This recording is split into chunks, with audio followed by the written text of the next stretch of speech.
Hi. ഇന്ന് super താരങ്ങളുടെ ഒന്നും റിലീസ് ഇല്ലാത്തൊരു വെള്ളിയാഴ്ചയാണ് കേട്ടോ. അപ്പോൾ സ്വാഭാവികമായിട്ടും രാവിലെ തന്നെ വണ്ടിയും എടുത്തിറങ്ങുമ്പോൾ സാഹസം കാണുന്ന ഒരു സാഹസമല്ലേ എന്നുള്ളൊരു ചോദ്യം വൈഫിന്റെ ഭാഗത്തുനിന്നുണ്ടായി. പക്ഷേ എനിക്കതൊരു സാഹസമായിട്ടൊന്നും തോന്നിയില്ല കേട്ടോ. കാരണം 21 ഗ്രാംസിന്റെ സംവിധായകനാണല്ലോ എന്നുള്ളൊരു പ്രതീക്ഷയിലാണ് ഞാൻ സത്യത്തിൽ തിയേറ്ററിലേക്ക് പോയത്. അപ്പോൾ എന്ത് മൂഡ് എന്നറിയാനുള്ള സാഹസം എവിടെ ചെന്ന് അവസാനിച്ചു, അതാണ് ഞാനിന്ന് പറയുന്നത്. അപ്പോൾ ആദ്യം തന്നെ പറയേണ്ടത് 21 ഗ്രാംസിന്റെ ഒരു പാറ്റേൺ അല്ല ഇത്തവണ സംവിധായകനായിട്ടുള്ള ബിപിൻ കൃഷ്ണ ഫോളോ ചെയ്തിരിക്കുന്നത് എന്നുള്ളതാണ്. അപ്പോൾ പിന്നെ എന്ത് പ്രതീക്ഷിച്ചാണ് പടത്തിന് പോകേണ്ടത്, എന്ത് പാറ്റേണിലുള്ള ചിത്രമാണ് എന്നൊക്കെ ചോദിച്ചാൽ, കുറച്ച് നാൾ മുമ്പ് 1744 വൈറ്റ് ഓൾട്ടോ എന്നുള്ള ഒരു പടം ഇറങ്ങിയിട്ടുണ്ടായിരുന്നു. അതുമായിട്ടൊക്കെ ചെറുതായിട്ട് കമ്പയർ ചെയ്യാം എന്ന് ഞാൻ പറയും. കോമഡിയുടെ കാര്യത്തിലും സ്റ്റോറി ടെല്ലിങ്ങിന്റെ കാര്യത്തിലും മാത്രമാണ് കേട്ടോ, അല്ലാതെ കഥയുടെയും മറ്റു കാര്യങ്ങളുടെയും ഒന്നും കാര്യത്തിലല്ല ഞാൻ ഉദ്ദേശിച്ചത്. ഇനി കഥ എന്ന് പറയുന്നത് ഒരു IT ഹബിലെ ചെറുപ്പക്കാരുടെ ജീവിതം, ഒരു ലവ് സ്റ്റോറി, ഒരു അധോലോകം, ഒരു പാസ്വേഡിന് വേണ്ടിയിട്ടുള്ള ഒരു യാത്ര, അതിനിടയ്ക്ക് സംഭവിക്കുന്ന തമാശകളും ട്വിസ്റ്റുകളും ട്രാജഡികളും എല്ലാം ചേരുമ്പോൾ ഓണത്തിന്റെ അവിയൽ പ്രതീക്ഷിച്ച് പോയവർക്ക് ബിരിയാണി കിട്ടിയ ഒരു അവസ്ഥ. അതായത് കോമഡിയും ഉണ്ട്, ത്രില്ലറാണ്, ക്രൈം ഉണ്ടോ അതുണ്ട്, എല്ലാം ചേർന്നിട്ടുള്ള ഒരു അവിയൽ പരിവാണ്. ഫസ്റ്റ് ഹാഫ് അല്പം സ്ലോവിലാണ് പോകുന്നത് എന്നുണ്ടെങ്കിലും ഈ മുംബൈയിൽ നടക്കുന്ന ഒരു സംഭവം, ഒരു കല്യാണ വീട്ടിൽ നടക്കുന്ന ഒരു സംഭവം, ഒരു IT ഹബ്ബ്, ഇവിടുത്തെ കഥാപാത്രങ്ങളെ ഒക്കെ പരിചയപ്പെടുത്തി അവരെയൊക്കെ കേരളത്തിൽ എത്തിച്ച് പരസ്പരം കണക്ട് ചെയ്യലായിരുന്നു ഫസ്റ്റ് ഹാഫ് എന്ന് പറയുന്നത്. അതിനുശേഷമാണ് ചിത്രം ട്രാക്കിലേക്ക് എത്തുന്നത് എന്ന് വേണം നമുക്ക് പറയാൻ. അതായത് സെക്കൻഡ് ഹാഫിൽ മൊത്തം കാണിക്കുന്ന ഒരൊറ്റ ദിവസത്തെ സംഭവ വികാസങ്ങളാണ്.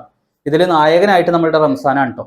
പിന്നെ ബാബു ആന്റണി ഒരു പ്രധാന വേഷം ചെയ്യുന്നുണ്ട്. പിന്നെ നരയൻ, ബൈജു, ഗൗരി, ജീവ, ഭഗത് മാനുവൽ, ശബരീഷ് വർമ്മ, പിന്നെ ഗസ്റ്റ് അപ്പിയറൻസിൽ എത്തുന്ന അജു വർഗീസ്, അങ്ങനെ വമ്പൻ താരനിര.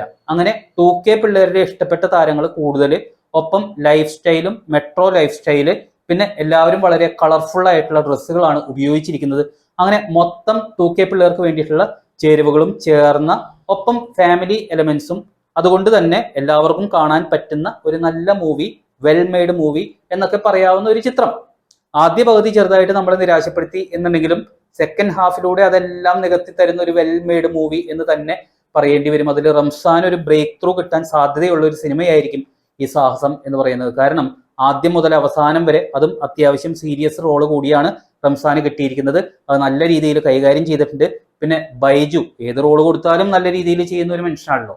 പിന്നെ ബാബു ആന്റണി, അദ്ദേഹം നന്നായിട്ട് ചെയ്തിട്ടുണ്ട്. ഇടയ്ക്കൊരു പാട്ടിൽ മാത്രം ഗസ്റ്റ് ആയിട്ട് വരുന്ന അജു വർഗീസ്, ഈ 3 പേരുടെയും പേരുകളാണ് പെർഫോമൻസിന്റെ കാര്യത്തിൽ എടുത്തു പറയേണ്ടത്. അവർ സൂപ്പറായി. ഒപ്പം നെഗറ്റീവ് ഷെയ്ഡുള്ള ഒരു കഥാപാത്രം കൈകാര്യം ചെയ്ത ജീവയും നന്നായിട്ട് ചെയ്തു. പിന്നെ ബാക്കി എല്ലാവരും നന്നായിട്ട് ചെയ്തിട്ടുണ്ട്, റോളുകൾ ഭംഗിയാക്കിയിട്ടുണ്ട്. പക്ഷേ നരേന്റെ കോമഡി ആർക്കും അത്ര ദഹിച്ചില്ല. ഒപ്പം മേജർ രവി എന്തിനാണ് കാസ്റ്റ് ചെയ്തത് എന്നുള്ളതും മനസ്സിലായിട്ടില്ല. പിന്നെ പറയാതെ പോകാൻ പാടില്ലാത്തത് നമ്മുടെ സജിൻ ചെറുകയിൽ ചെയ്ത കഥാപാത്രമാണ്. അതായത് തിയേറ്ററിൽ ഇരിക്കുന്ന ഒരു സെക്കൻഡ് ഹാഫിൽ ഈ സജിനെ കാണുമ്പോൾ തന്നെ ചിരിക്കുന്ന അവസ്ഥയായിരുന്നു.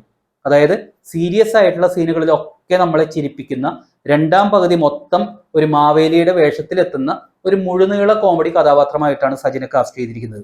അതുകൊണ്ട് തന്നെ എന്ത് മൂഡ് എന്നുള്ള വളരെ ഹിറ്റായ സോങ്ങിലൂടെ എന്താണോ സംവിധായകൻ പ്രേക്ഷകരിലേക്ക് നൽകാൻ ഉദ്ദേശിച്ചിരിക്കുന്ന ആ ഒരു മൂഡ്, അത് ബൈജുവും സജിനും ഭഗത്തും ഒക്കെ ചേർന്ന് നമുക്ക് നൽകുന്നുണ്ട്. പിന്നെ ആ ഹിറ്റ് സോങ് അടക്കം നല്ല നല്ല പാട്ടുകൾ കൂടി ചേർന്ന് കഴിഞ്ഞപ്പോൾ ഒരു ഹാപ്പി മൂഡിൽ പ്രേക്ഷകരെ ഇരുത്തി വളരെ കളർഫുള്ളായിട്ട് കഥ പറഞ്ഞു പോകുന്ന നല്ലൊരു പടം. അപ്പോൾ ക്യാഷ് പോവില്ല, മാത്രമല്ല 21 ഗ്രാംസ് പോലെ നല്ലൊരു പടം കാണാൻ ശ്രമിക്കുന്ന പ്രേക്ഷകർക്ക് കാണാൻ തിയേറ്ററിൽ പടം ഇല്ലാതിരുന്ന ഒരു അവസ്ഥയായിരുന്നല്ലോ. അത് ബിബിന്റെ ഈ നല്ലൊരു സിനിമയ്ക്ക് ഉണ്ടാവാതിരിക്കട്ടെ എന്ന് ഞാൻ ആഗ്രഹിക്കുന്നു.